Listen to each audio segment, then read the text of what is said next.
हे पुरुषोत्तमम।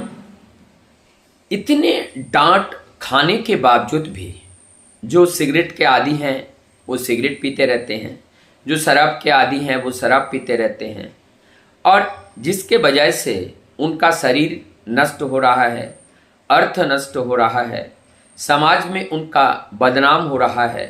लेकिन इसके लिए उन्हें कोई चेतना नहीं है, कोई बोध नहीं है।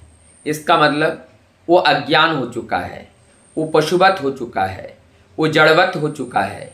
तो सर्वप्रथम यदि हम उसे इस वैष्णव से मुक्ति दिलाना चाहे तो सबसे पहले उनके अंदर जो चेतन है वो चेतन को चैतन्य करना पड़ेगा। चेतन को चैतन्य किए बिना कभी भी हम उनके अंदर के अवगुण को बाहर नहीं कर सकते हैं। और चेतन को चैतन्य करने के लिए उनके अंदर बोध की जागरण करनी पड़ेगी। बोध माने ज्ञान, और बोध के लिए बोधि चाहिए, और उस बोधि आदर्श ही होता है। और यह आदर्श क्या है? आदर्श को अंग्रेजी में कहते हैं आइडियल, आइडिया प्लस वर्ल्ड।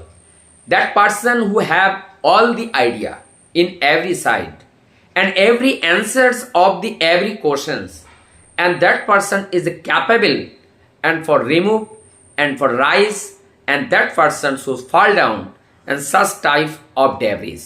जो इस तरह के गंदगी के अंदर डूबे हुए हैं उनको उठाने के लिए, उनको बचाने के लिए एकमात्र जो परम पुरुष है, जो सारे तुक को जानता है, वो उनके चतुराई से ही ये संभव है।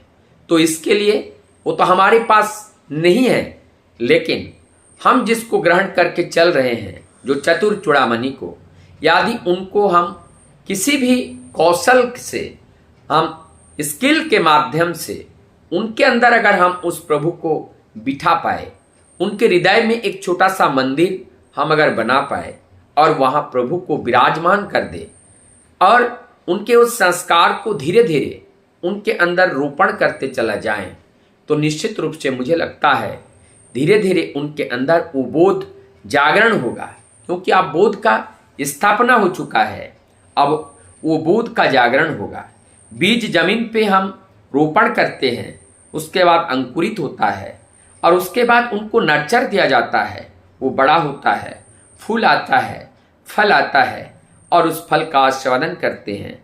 समाज में एक आनंद का उपभोग होता है। ठीक उसी प्रकार से हम सब लोग एक वृक्ष की तरह है।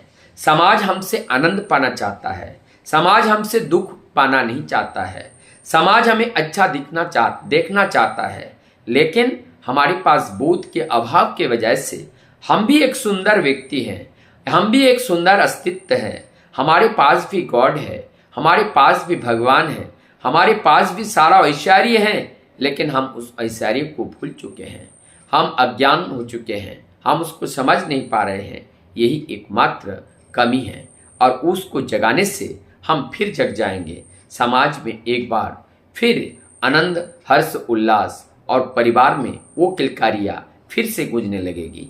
और ठाकुर का जो दिशा निर्देश है, जो उनकी वार्ता है, और उनकी वार्ता यही है जीवन बचाना। अगर ऐसे जीवन बचाने में हम सक्षम हुए, निश्चित रूप से सत्संग का ये मिशन तब सक्सेस होगा। सब